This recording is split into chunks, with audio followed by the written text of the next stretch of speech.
थांनाय 20 डिसेम्बरनिफ्राय सानबानि गोजां बोथोर आसाम आयेन आफादनि जथुम्मा जानानै थांबाय। बे बेलायावहाय दोलोनि जानानै सारा बे सानबा जथुम्मायावहाय माबायदि गोजोननाय मोनखो बा माबायदि जालांखो बेनि सायाव एसे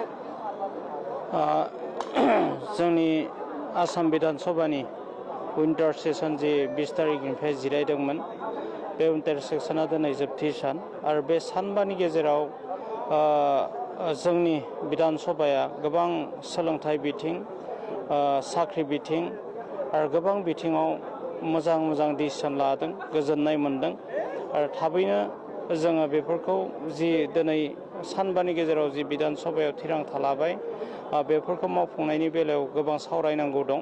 जों उनाव जों UPPL दोलो हिसाबै बेखौ आसामनि गिबि मन्त्रि मानगोनां डक्टर हिमन्त बिश्व शर्माजों लोगोसे जि बिथिङाव दिनै बिल पास खालायदों बेफोरनि सायाव जों सावरायगोन। गोजोननाय थाबाय।